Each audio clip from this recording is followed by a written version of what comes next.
Good morning, readers. This is Mrs. Hampton here with you today, and today we're going to be reading a very funny book called Princess Penelope's Parrot.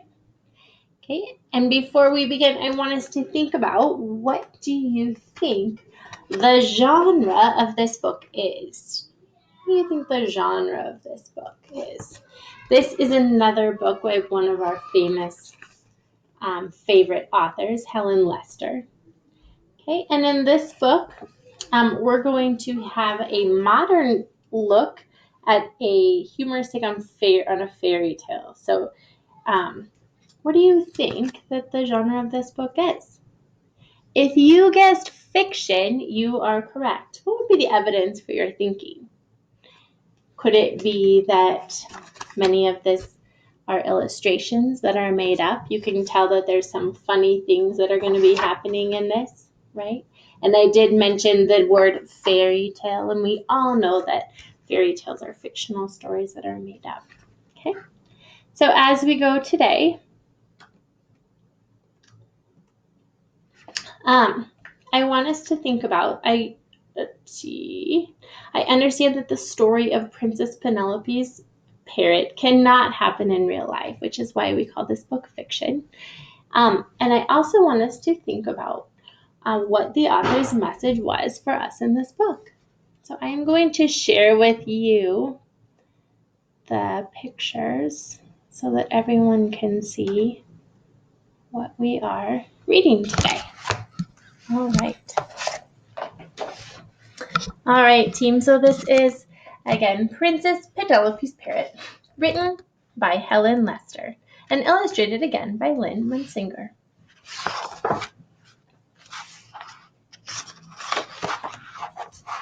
Princess Penelope's birthday was always a big occasion, and this year was no exception.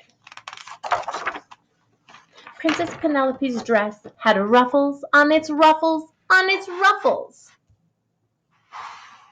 Her presents were fabulous. Rollerblades studded with jewels, a bathing suit woven from rare peacock feathers, a 16-wheeler. Oh my goodness. The cake was 7 layers high and made with genuine llama's butter. The top of the cake was decorated with a golden cage. Within that golden cage was a beautiful parrot. "Gimme," said Princess Penelope, her mouth stuffed with cake. "Gimme, gimme, gimme." Quickly, her servants stood one on top of the other, plucked the golden cage from the top of the cake, and presented it. Oh my goodness, what are you thinking about Princess Penelope? You're thinking that she's a little bit spoiled. You are correct. What does that mean, spoiled, anyways? Maybe when she gets kind of whatever she wants. Look at everything. Ruffles. And then she doesn't even have to use her manners. She just says, "Gimme." Oh my goodness.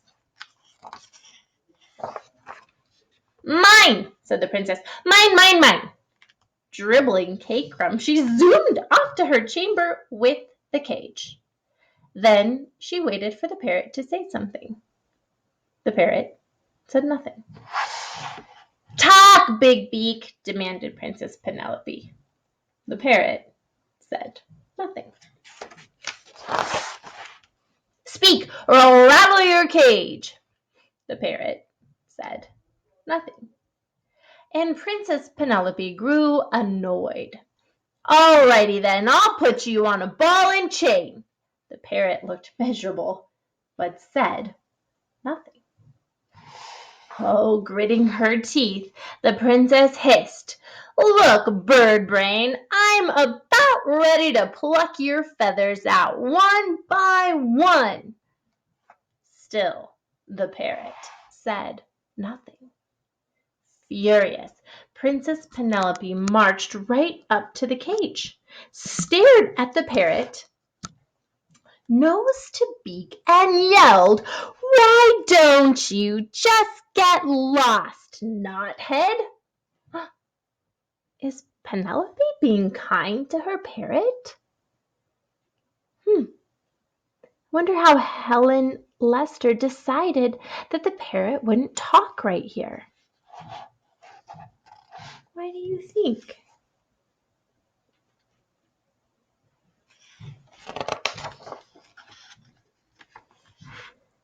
But the parrot did not get lost.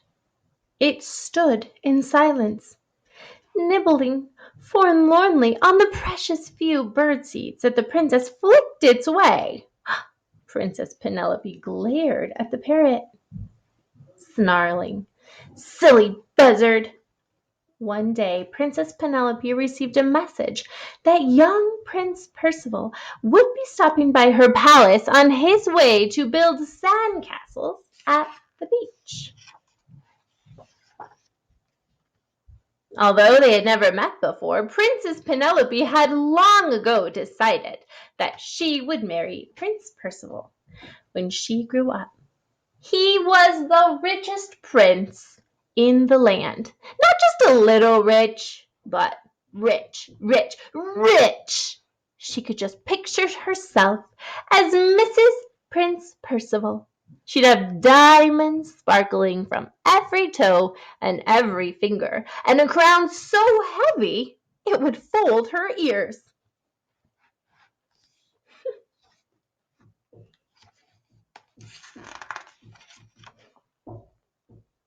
So why does she want to marry this prince that she's never met? What does that tell you about Miss Penelope's personality?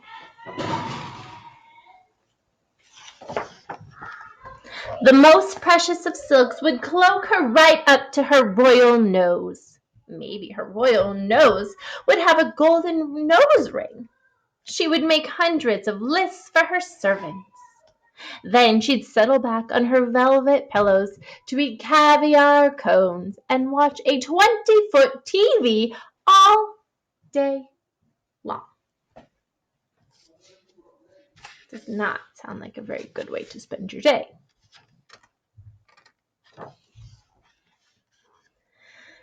But enough dreaming. Now she must get ready to make a fine impression on the prince. She chose her poofiest dress, arranged a new hairstyle, and struggled into her highest heels. What does the illustrator do to make this an interesting book for you? You can even look on both of these pages. What does the illustrator do to make you laugh? As she clippity-clopped about, tidying her room, leaving out only the most expensive toys, she came across the parrot. Silly buzzard, she thought. Would the prince be impressed by this useless bird? Huh, absolutely not. Never.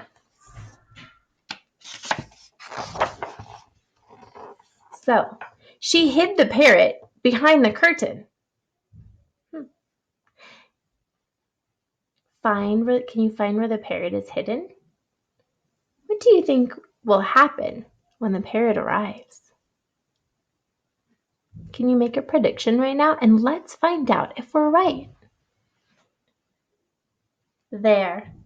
Now everything was perfect. Princess Penelope put on her sweetest smile, sat upon her throne, and waited to dazzle the prince. Clump, clump, clump. Princess Penelope put her hand to her ear. Oh, that must be the prince. Her prince. That must be her prince. Clump, clump, clump. She could just imagine him galloping up on his fine white horse.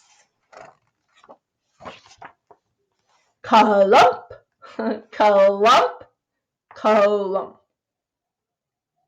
Prince Percival galloped into the Princess Penelope's chamber. No horse, but impressive feet. And nice shoes. Whoosh! Prince Percival bowed deeply and held out a huge bouquet of roses. What do you think is funny about this illustration?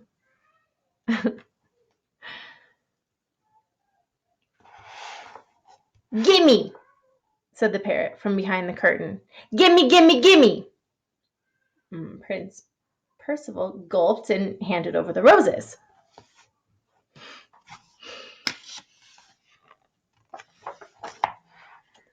Mine, squawked the parrot. Mine, mine, mine. Prince Percival's eyebrows twitched. How could someone with such a sweet smile say such rude things? Talk, Big Beak.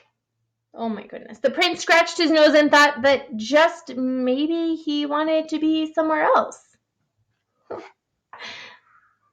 Turn and tell a friend or think out loud, who does the prince think is talking?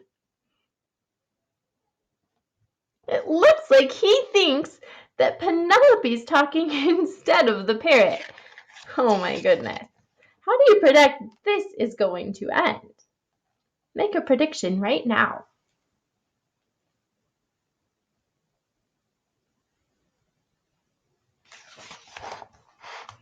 Then the parrot screamed, Speak or I'll rattle your cage! Cage? Cage? Prince Percival felt trapped. As he moved toward the door, the parrot screeched on. Alrighty then, I'll put you on a ball and chain. Oh, look, Bird Brain, I'm about ready to pluck your feathers out one by one. Oh, that did it. Prince Percival bolted out the door and galloped off. Clump, clump, clump.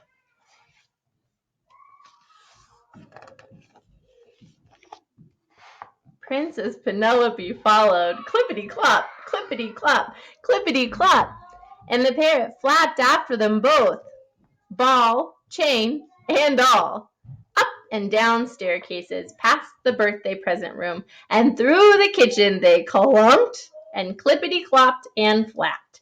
As Prince Percival finally galloped out of the palace door into the safety of the green fields, the parrot called out, Why don't you just get lost, knothead?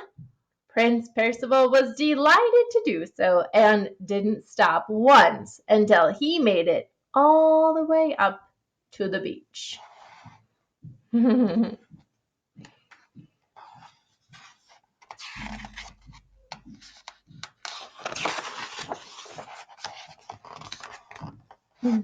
In the palace doorway, the parrot cocked its head at Princess Penelope and cheerfully said, Silly buzzard! Then it stepped out of the ball and chain and flew away. The prince and the parrot lived happily ever after. Oh my goodness. That was sure different from the fairy tales that we're used to, wasn't it? Why do you think that other people, that real humans, could actually act the way that Penelope does? Why do you think so?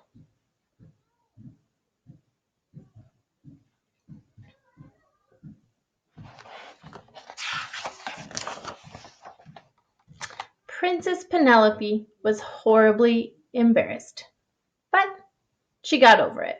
And in no time she went right to work in front of her mirror, practicing her sweetest smile, just in case the richest prince in the land should come her way one day. Oh my goodness. So we talked a little bit at the beginning, right? What did Helen Lister, why did she write this story? What was a lesson that she wanted her readers to know and understand? Turn and talk for a minute and try to find evidence from the text that would support your thinking.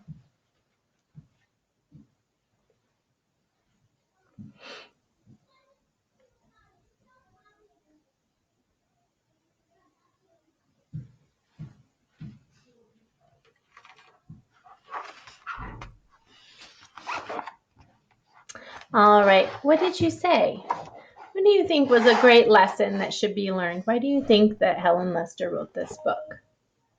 I think the message from Helen Lester to her readers was to speak kindly and politely to others. We should all choose our words wisely because saying rude things will not help any of us make new friends.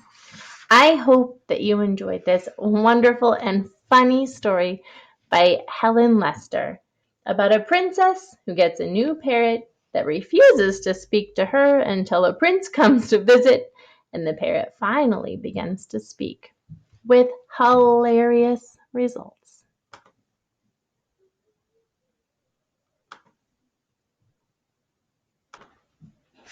I hope that you guys have all enjoyed reading this hilarious book by Helen Lester.